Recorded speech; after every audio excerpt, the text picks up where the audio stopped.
So we're going to go through 4 new exercises, all just focused on core strength and glute strength, because those are the 2 areas until we get those strong enough. The weightlifting, the running, all of that's just going to cause pain and stiffness.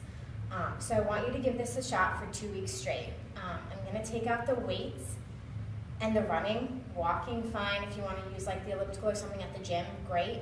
But I just want to give this 2 weeks. We're going to alternate days of rolling and stretching and days of core work. And if we're feeling good and no pain after 2 weeks, then we'll add in the strength stuff and a little bit of light conditioning to start to this for the second 2 weeks. Okay? So you're going to start with an elevated plank. So I'm just going to lift you up a little bit so it's a little less pressure on the back. I want you to start at 30. If you're doing good, keep going up to a minute, but as soon as you start to feel your back give out or anything arch, you're done.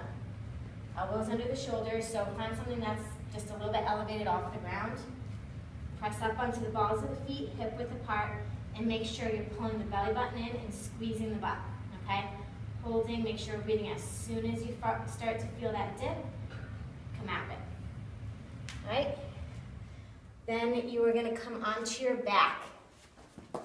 So same thing. Try to feel your belly button pulling into your spine. If you feel any rocking in your hips, arching in your back, take a break. You're going to bring your feet into a tabletop, pulling your ribs and hips together, arms up straight. And you're going to go opposite. So left leg, right arm reach long, pull together. You're going to do the same side for 10. Take a breather, reset up. Opposite side for 10. Okay? But as soon as you start to release and your back starts to go, take a break. All right, then we're going to do a static bridge. So I want you to find something that's bench height for shoulder blades and head to rest on. So shoulder blades and head are going to be elevated off the ground. You're going to push the hips up, and you're going to squeeze the glutes and pull the abdominals in. So I don't want you to overextend in your back. You should only go as high as you can, keeping this tight. And you're just going to hold, squeezing as tight as possible in the glutes. This, and maybe a little bit down into the hamstrings is all you should feel. There shouldn't be back pain. 30 seconds. All right? Then last one, you're going to come onto hands and knees, and you're going to be reaching opposite. So you'll do left arm, squeezing a fist with a thumb up, reaching the toe back, place it down. Right arm in a fist, thumb up, reaching the toe back, place it down. All right, this one, 10 each side. Okay, so those 4 exercises are your circuit. We're gonna try to do it 3 times a week. On your off days, I just want you rolling and stretching, but I want you to count it aside as like a workout. So reserve a good 30 minutes to get all of it done, okay? So you're gonna start with your rolling. I want to do the quads and hips like we've been doing. So for the quads, placing the ball right below your hip flexor, or that crease in your hip, and you're just rolling up and down.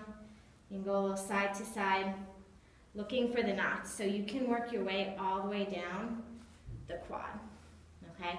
You'll notice when you go over a knot, that's where you should put most of your focus on. All right, and then for the hips, you're just gonna turn it onto the side. And remember, you're going between your, kind of find where your spine is and find where your hip is, and put it all on tissue, all on the glute, right between there. And you're just doing small circles around one direction, around the other. Try to find the tight area, okay? And then hamstrings. So you're gonna place the ball under the hamstring, and you're gonna roll back and forth. You can roll all the way up to your tailbone, and you can come all the way down towards your knee, okay? Kind of look for where it's tight and focus in on there. So that's all the rolling you're gonna do. Actually, no, one more. Lumbar spine. So placing it right in your lower back, feet planted, so you can provide support on the side of your spine. You don't want to roll over bone.